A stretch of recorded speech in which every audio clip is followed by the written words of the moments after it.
Kanu now. Free Nnamdi Kanu now. Monday, come to Aso Rock Villa. Well, let me tell you, I've always been consistent on Nnamdi Kanu's flight. There was no need for the arrest in the first place. And I've always said that for me, and discuss with anybody who said it clearly, and I meant there. And I thank those who actually trying to do with what I'm saying for a long time.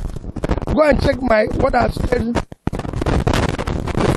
2020, 2022, even in 2024. I've said, and now that he has gone, because he's been to court, the rules should be followed. Not just for Nnamdi Kanu, for all agitators across the nation. Let's dialogue with them. There's nothing wrong with anybody agitating or saying, let's dialogue with them. And whatever we do with them, let's follow the rules. So I thank the organizers and I thank those who are involved. My people, wahala don't burst again. So worry don't shake table as he call for the immediate release of Nnamdi Kanu, the man where in name still the echo for every corner of Nigeria. This no be ordinary talk, na strong message where they gbege for justice, freedom, and truth for inside country where too many voices don't dey silence. The question be this: now Nigeria go finally open eye? Abeg no blink, because wetin you go hear now fit change the whole story. If you never subscribe to our channel, make you subscribe so that you go dey get latest woto news from Naija. You know, I've noticed that the incarceration of Nnamdi Kanu is beginning to attract politicians who want to use this incarceration as a cheap ploy to score cheap political points from the Igbo community. And my prayer is that Igbos do not fall for this. Now, everybody knows that once you mention Nnamdi Kanu and Biafra, every Igbo man melts.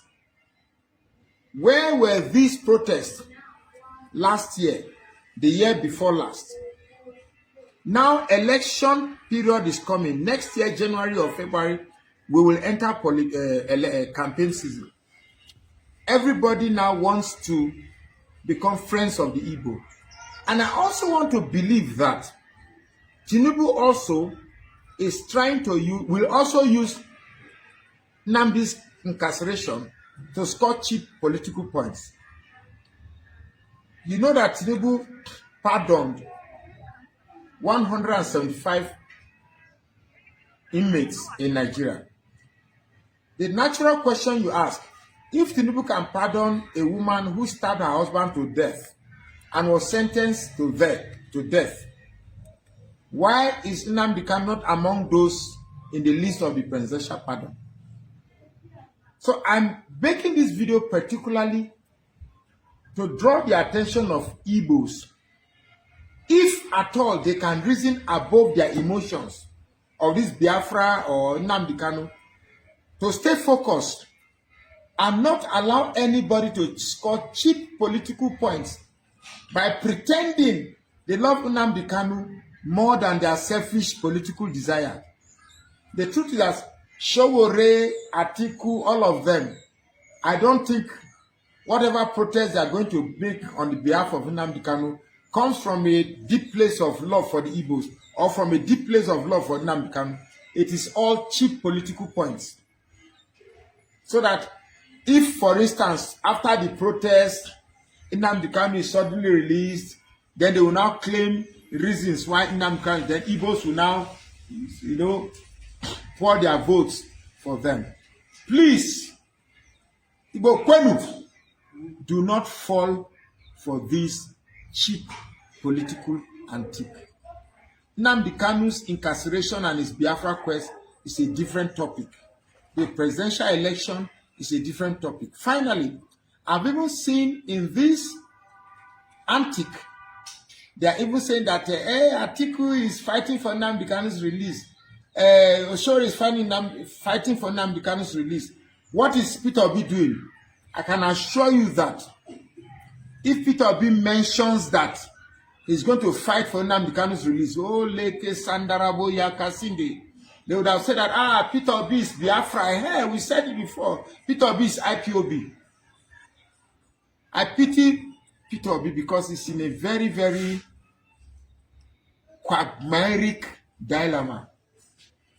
And the Igbos too are also in a quagmiric dilemma. The political favorability to other ethnicity is not the same thing with the political favorability to them. Be wise. Do not let anybody come to sway your political preferences because they pretended to fight for Nnamdi Kanu and the release of him. Or suddenly they now want the release or freedom of Biafra. It's my own small vision. I hope it translates to you. Binta Nyako said today, for the simple reason that she has no jurisdiction to try me. None whatsoever. I came out of courtesy and respect. She stands recused from my case and cannot try my case. There are things that are happening in this country that a lot of you do not know. It is my duty to make that very, very clear to all of you today. Because the lies are too much. The lies are too much. I sent a petition to NJC. I don't want to talk about it. Justice Binta Nyako is using her position for personal gain. For personal gain. Her son and her husband are facing corruption charges. And they told them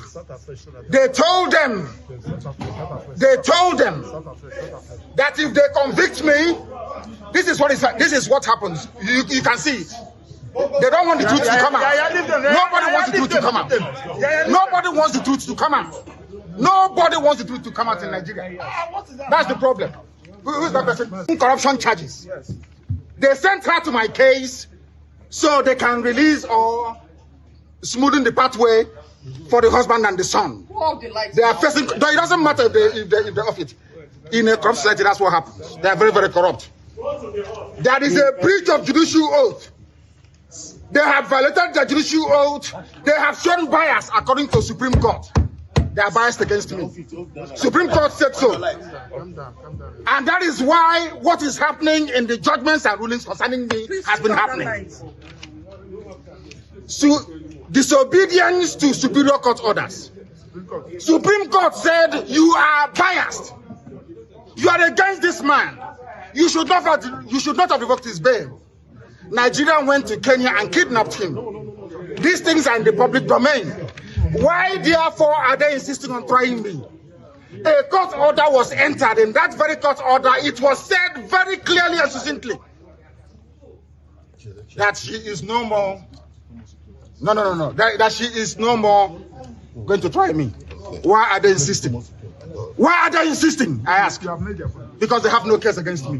The outcome of the 2023 election, they remain in public domain as debates up to today. Obviously because of the role of INEC and other political factors. Today we have a new INEC chairman in place, and we are working towards a new general election. What are your expectations for this new leadership of INEC regarding conduct, outcome of the process? Very simple. He's a Nigerian. We want a new Nigeria where elections will be free, fair, and credible. And are people who have the competence, the capacity, the compassion, the character and commitment to lead the nations are elected. It's for good of everybody. None of us is going to be here forever. And none of us is going to be in our position forever. So whatever position we find ourselves is to do the right thing. So I wish him well. When it's confirmed, I will congratulate him and tell him to know that one day he's going to leave that post. Let it ensure that he keeps his reputation. Well, a lot of your followers, especially among the obedient movement, are quite worried about your presence in the ADC, because many people actually perceive that it will seem Atiku has a strong hold on that coalition, and they fear you will not get it. Let me tell you, first is that Atiku is a very dear elder brother and leader that I have a lot of respect for. I'm a member of Labour Party, and I belong to the coalition forming ADC for presidential election in 2027. And I can tell you, other parties are going to join, other people are going to be part of it. Other people are going to be part of it. So does it feel that you are meeting with because there are people that are going to move to PDP? Are you still talking about that go to PDP again? All of us are going to come together as a people. That's my belief. That for us to do the right thing for the country, all well-meaning people now have to come together to rescue the country. Are you assuring Nigerians that you'll be on the ballot for 2027? I'm contesting, and I'm sure I will be. And people who have looked at it, they have to look at who is competent, who have the capacity, who have everything. And I think I'm qualified.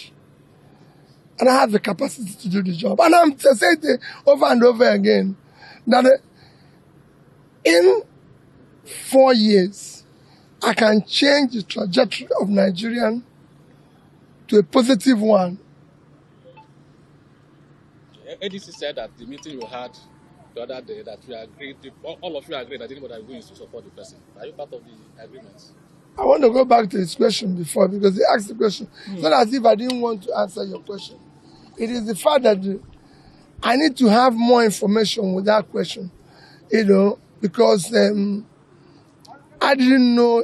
For me, when people talk about issue of leadership of parties, that's not my problem. My problem is that are we talking about what concerns the poor people? The same thing is what you're talking about. For me, my brother, it's not about primary. It's about who is offering a better future for our children. We've talked too much politics in this country, including all of you. I'm sure you are not happy in the environment you're living in. You're not happy in the environment your children are living in. Why don't we talk more about what is happening? Just like I told Dele, they've just said 1.9 million people are living in poverty. Why is it not preoccupation of our talks? Why is what we are talking now preoccupation of our talks when there are people are dying in poverty? I was in the villages in Anambra State yesterday, going around, I could see poverty all over the place. We just inspected a school in our capital. There's no chair.